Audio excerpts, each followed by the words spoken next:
Isabel. I never imagined that shaped the rest of my life. That day I was sitting in a deadly little long day at work, sipping my beer when a voice from the next table caught my attention. It wasn't just the words that drew me in, but the tone tinged with anxiety and frustration. That voice marked the beginning of the story. That was unlike anything I have ever experienced before. How can I get rid of him, Claire? I don't want to be rude, but I really don't like him, said a young. Her voice was filled with genuine discomfort, as if she was trapped in the situation she couldn't easily escape. I couldn't help but turn the look curiosity peak.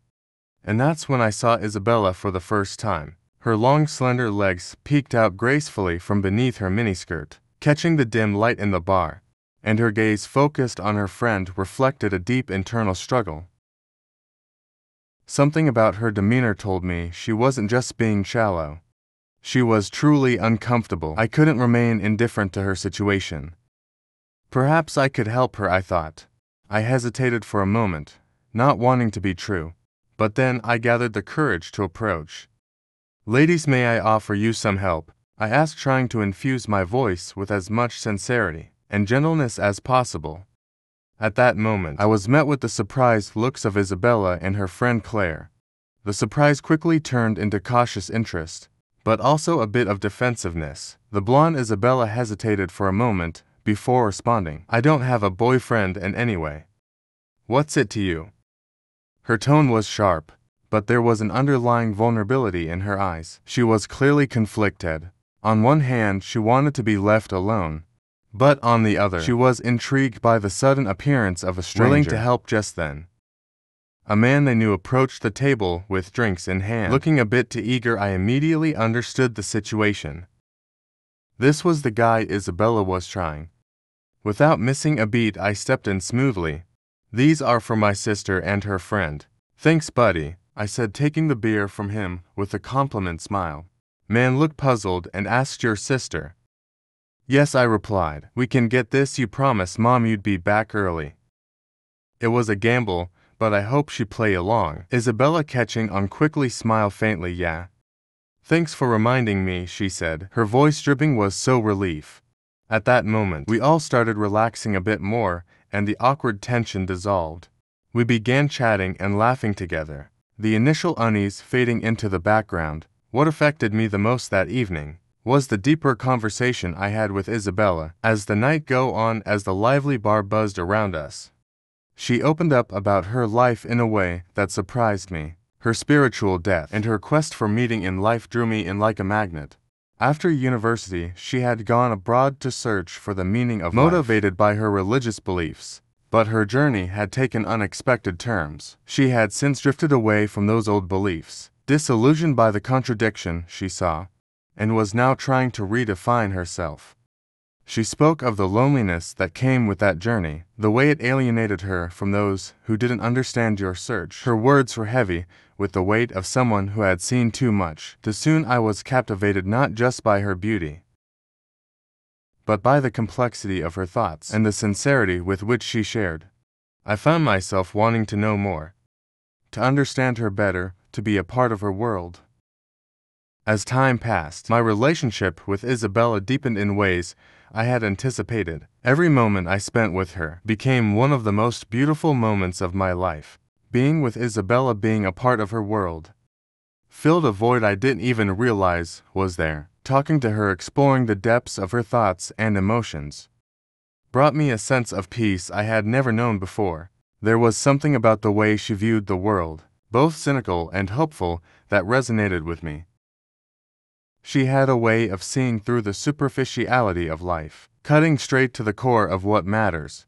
But then one day a shadow appeared on Isabella's face that we had seen. The light in her eyes dimmed, and the smile that once came so easily became straight. The sadness in her eyes made me feel that something was wrong inside, something she wasn't telling me. It was as if she was wrestling demons I couldn't see. Tom, do you really love me? She asked one day, her voice soft, but filled with an uncertainty that shook me to my core. This wasn't the first time she had asked me this, but it was the first time I felt a real sense of urgency in her words. I realized that there was a deep concern behind that question. Something more than just a need for reassurance. I was sure of my love for her, but I couldn't fully understand what was going on in her mind. There was a barrier between us that I hadn't noticed before, and now it seemed impenetrable. I didn't know how to respond to her question because I hadn't yet grasped the true concern behind it. What was she afraid of? What was causing her to doubt the love we had built together? These questions plagued me, but I couldn't bring myself to ask them out loud. Instead, I gave her the usual reassurances, hoping they would be enough to ease her worries. But deep down, I knew something was off. My feelings about Isabella's question grew more complex. With each passing day, spending time with her gave my life meaning. On one hand, but on the other hand, it increased my inner unease. I started to question everything. Our relationship, my ability to make her happy. Even the very foundation of our love. On the eve of our wedding, when Isabella started with Tom, "I want to marry you," but I felt her worries as if they were mine. The air was thick and I knew something big was coming. I was trying to understand the kind of battle she was fighting inside. But it was like trying to grasp smoke, intangible, ever shifting. That night, desperate to calm her fears and show her how much I loved her, I made her a free pass off. "If one day you want to be with another man, I'll allow it just once and I'll forgive her." I said, the words tasting bitter on my tongue. Even as I spoke, I watched as her eyes widened and surprised and saw. These words brought a sense of relief to Isabella, but I also knew it gave her a kind of freedom. I wasn't entirely comfortable. This sacrifice was my way of showing my love. But I had no idea what consequences it might break. I hoped it would never come to that she would never need to cash in on that promise. But I also knew that a part of her had been set free that night, and it was a freedom I couldn't control. In the first years of our marriage, everything seemed to be going well. Every day spent with Isabella made me believe that our marriage was going strong. We shared laughter, dreams, and a life that seemed almost perfect from the outside. But as the years passed, I noticed subtle changes, moments of silence that stretched to long, looks that lingered on something just out of reach. It was as if she was holding something back, something that I wasn't privy to. Then one day, Isabella turned to me and asked, "Tom, do you remember the promise you made?" At that moment I felt something break inside me. The memory of that night, of the words I had spoken, rushed back with a force that left me breathless. Until then I had forgotten, or wanted to forget, that promise. But Isabella hadn't forgotten, and now she was bringing it back. A storm was brewing inside me. A storm I wasn't prepared to face in those days. Isabella bringing up that promise again was a huge surprise for me. I had thought it was a distant memory, something we would never actually have to deal with. But now it was from the center, demanding my attention at that moment. I couldn't understand the kind of void she was feeling inside. What had changed? Why now? The next morning, when Isabella told me the time had come for that promise, the storm inside me intensified. The seriousness and determination in her eyes shook me. I saw in her eyes that this wasn't just a whim. This was something she had thought about, something that had been gnawing at her for a long time. At that moment, Isabella's decision scared me, but I knew I had to face it. "Tom, I have to do this," she said, her voice steady but her hands trembling slightly. I wanted to oppose her, to tell her that she didn't have to go through with it. But I couldn't stop the desire within her. I saw it in her eyes and the way she held herself. This was something she felt she needed to do. "If you really want to do this, then do it," I said, trying to suppress the desperation of my voice. "But I don't want to know. And don't think that things will be the same after." The words came out harsher than I intended, but they were the truth. I couldn't bear the thought of someone else. And the idea that everything could turn to normal after seemed like a joke. These words weren't enough to stop her, though. I could see the resolve in her eyes, the determination to follow through with this decision, no matter the cost. I was struggling to control the anger and jealousy within me. Emotions I wasn't accustomed to feeling so intensely. That night, as Isabella was leaving the house, I noticed the hesitation. It was subtle, Just a slight pause as she reached for the door handle, but it was there I looked at her one last time, searching her face for any sign that she might change her mind and ask, "Is this really what you want to do?" My voice was soft this time, almost bleeding. This question triggered something in her heart, and for a moment I saw doubt flicker in her eyes. She opened the door, found it difficult to take a step. It was as if an invisible force was holding her back. At that moment, I was hoping she would come back to me, hoping that the connection we shared would be strong enough to pull her back from the edge. Finally, she turned around, her eyes brimming with tears, and rushed back into my arms. "Tom, I can't do this. I don't want to lose you," she said, her voice breaking with emotion. The relief that washed over me was overwhelming. I held her tightly, feeling her body shake with sobs as all the doubts, fears, and anxieties within me seemed to vanish. In an instant, she had come back to me, and that was all that mattered. Her returning to me was the greatest victory of my life. But this victory came with a price.